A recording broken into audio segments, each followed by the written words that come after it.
One word a day. I'm Sophie, your pilot into the universe of Chinese. We are going to continue our journey in discovering just a little bit more of a Chinese expression a day.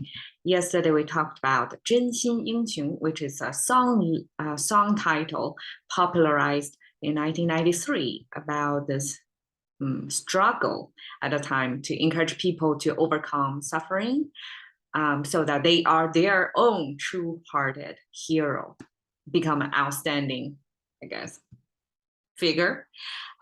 Today we continue with Xin. Xin is commonly used Chinese character, and it can be combined into many different emotional or cognitive type of words in Chinese. We have 计上心头 today. Okay.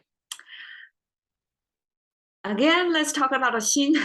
That's an easy one. So the chamber in the middle, and then we have an input up tube, output tube, and then we have a like a bloodline to support the function of the organ heart. So this is the whole structure of heart, at least from the ancient language creator's perspective. So now we have some other important concepts.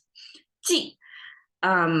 Okay, this is, I call it a plan, but it could mean more about planning. It's more quantitative planning. The reason why is in this left and right structure, the left side means speaking, the right side means number 10. So, okay, number 10 comes from this, the vertical line is a rope, and then this horizontal line is an indicator. It's like a knot on that rope. The knot, knotting back then was used as a way to record keep, right? So knot back then is a 10 representation. So eventually the knot is not as obvious, so people make it a horizontal line to mark. Okay, this is number 10. So 10 is representation of numbers. So this is numerical or quantitative, something you need to quantify, right? And then the left side is the speaking.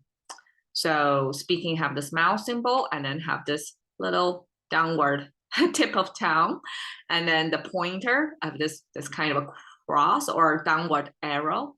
It's pointing like inside the mouth. This is a tongue. So we have the tongue and the mouth, the main organs to produce the sound of sound, the words, right? And then the two horizontal lines are the sound bits or sound bites that travel through the air. So the result and the mechanism for sound producing. And this is our abstraction of speaking by itself, because the words, besides singing, the sound bits coming out of the tongue and the mouth are speaking, and that's the main function, right? So speaking plus a calculation, number 10, the two combined means planning for something. So there is a calculation, mostly the calculation concept in there, because in contemporary computer concept, we have a 计算机, the same 计. So 计 is it's kind of like a quantity counting, and right after, like once you know about the quantity, you can then calculate to build some models to calculate and then do the forecast. So basically that's the line of thought. So this is the first step, and the 计in this character, I call it a plan. I translate it as a plan because it involves this kind of quantity or like accounting, like a bookkeeping, right? A bookkeeping practice, as well as speaking, like communicating to tell people what your plan is, like what you see, what you recorded, and give out your reading of the situation, right? So that's the plan. And upon, I translate it as a upon because we have 计, this noun. So this planning or idea, right? Something like in your thinking in your mind, and then a kind of a climb up onto your heart, right? So this up, we could regard this up instead of a static, like this is on top of something. This is an action of this is get onto something. So in English, probably onto is a better translation. I translate it as upon, like it was, the idea was generated and then it moves to the center of attention, I guess. The heart, the 心头 represent your very much awareness, attention. So upon, okay, you can see the contemporary, the simplified Chinese structurally got additional horizontal line put in here. And that's because originally it was just using the bottom line as the benchmark. So that's a ground level. And then you have a vertical line on top of that. That's a very direct way to say something is on top of the horizontal surface or whatever benchmark you're using. So this vertical line is on top of that. And eventually, because this probably is too simple, right? Just two strokes. We have this human figure, that's 2 strokes. But this vertical line and horizontal line is probably too simple. So somebody eventually add one more horizontal line over there. And for me, because sometimes it wasn't right as horizontal, sometimes it was up tilted. So that not only capture the vertical line on top of this benchmark, but also capture the horizontal line, the diagonal line, upward tilting line, means the trend of going up, upward motion. So it depicts both the static on top of and also the dynamic upward going trend. So this then becomes a multifunctional word, right? So this word now in here is more like the moving, the motion there. It's not static. It's not already there. It's like a moving, shifting into 心头 as the focus of attention, basically. And 心, we talk about that organ, not just provide energy, pumping the blood, right? Ancient Chinese, and probably this was influenced by the Western English, like the heart was regarded as the mental activity. Like what's in your heart is more like your intuition, your what your feeling. But we know heart doesn't feel anything. It's everything here in the brain. But heart was used in the language as a assigned, designated place to process emotions mostly. And but head probably is, like people early on recognize head as the main function of thinking. And then 头, this is simplified Chinese version, and you can see it's very different from traditional. So along the way in this Chinese simplification process, it got totally revamped, like into a different structure. And to me, I read it like, okay, this big figure, this figure as almost like a human figure, right? Starfish figure, and then the 2 dots is kind of a hair. So it's kind of detailing the head, so with the hair. So that's my reading of this contemporary Chinese symbol. But the ancient, the old way of saying head has this human figure. Okay, so this zigzag line is almost like a figure kneeling, have the legs curled up. So but the bottom 2 are definitely the human figure depiction, the body portion of it, and then the top portion is the head. So it's a zoom up, oversized head on top of the human body.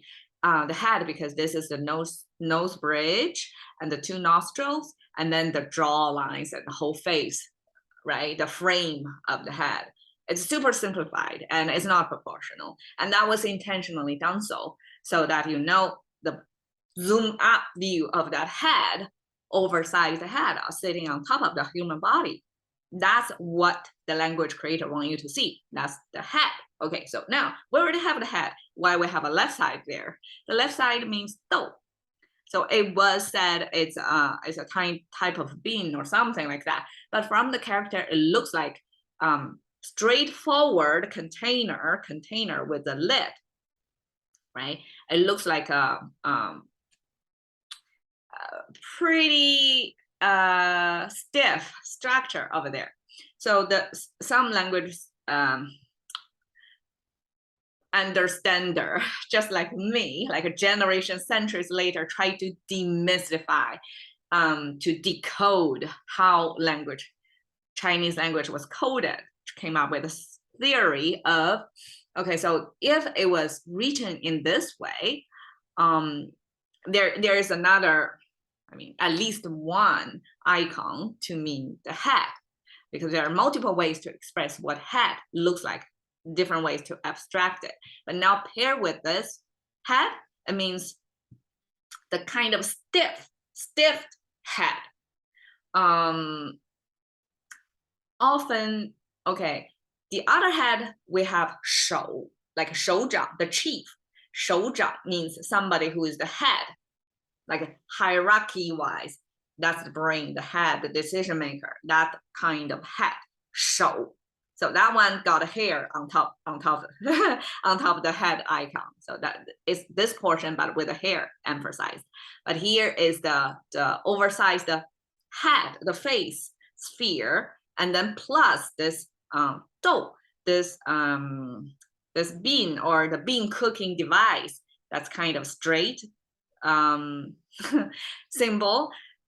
Once paired with that, it means the stiff-necked head. So I would like to view it. It's almost like this is the head, and then this is the neck, kind of stretched and then stiff, right? So that is the toe, like another version of head, almost like a different perspective to look at the head in a different, maybe, mentality of the head. So the head, in that context, sometimes we say 看头, it's like decapitalized. So that toe, when you decapitalize, the toe has to be stiff, like stretched out. And in that sense, this stiff-necked head is almost like you're not bowing down to anybody. You hold your head high, something like that. So I feel the language creator have these two versions of at least head icons going to have a different association with this portray of the human head. But okay, combined, 心头, I said it's the focus of conscious, right? The focus of attention. 计上心头 means you come up with an idea, and that idea climb on top onto the stage, the center stage of your attention. But also, I'd like to point out another reading of the 心头. So 心头, okay, 心 and the 头, okay, here and here, like both of them are in the languages, both heart and head are, attributed this human internal processing, right? This is more emotional feeling. This is more rational reasoning. But when it combined, 心头 is center of attention.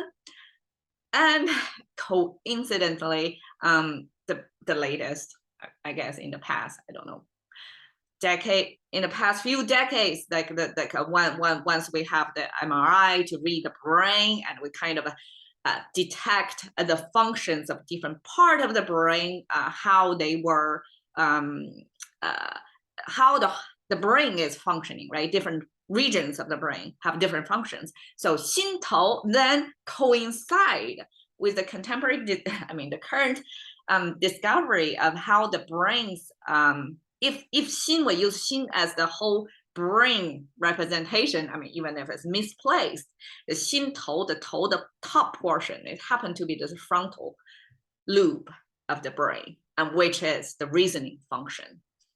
That's just an interesting coincidence of how in Chinese we express 心头, like your center of attention, how it coincides with the brain anatomy, like this is your frontal lobe. That's exactly where, if we regard the heart as a representative of the brain, and then this heart is head is exactly the top frontal portion of the thinking. So in any case, 心头 means definitely more cognitive, instead of emotional. But of course, like when we make these decisions, it's both line of thinking, thinking and feeling combined together to make a decision, right? So when the 计, you come up with an idea, you come up with a calculated idea of you're planning to do something. When this idea climb up, like become the the main actor on the stage of your mind, that's what the phrase is capturing. It's the process of your thinking hard on something, and it's on the focus of your attention, and the result of that is voila, like you come up with a plan, and that plan finally formed, like formulated. You finally come up with a solution of something. And I translated a scheme to try to capture the secrecy of that, because for a plan to work out, especially in a dangerous or competitive situation, like not all the forces or the stakeholders in the situation are on your side, so to speak, right? So you try to keep it as secrecy, in secrecy as much as possible for it to be executed. So you have that surprise factor. So your enemy are not in preparation of where you come from, right? Where you come from. So I found this in Game of Thrones series. These two players or actors are in this story are a good representation of this schemer, like somebody who is good at reading situation and coming up with plans, because she's a woman and she is older age, right? So by these two attributes, she is not naturally regarded as the most powerful.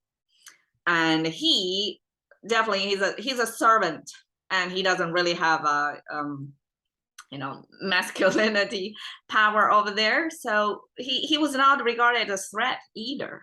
So how they are going to survive, how they are going to change the course of event, they have to come up, use their brain to align all the factors, to plan out something, and to come up with some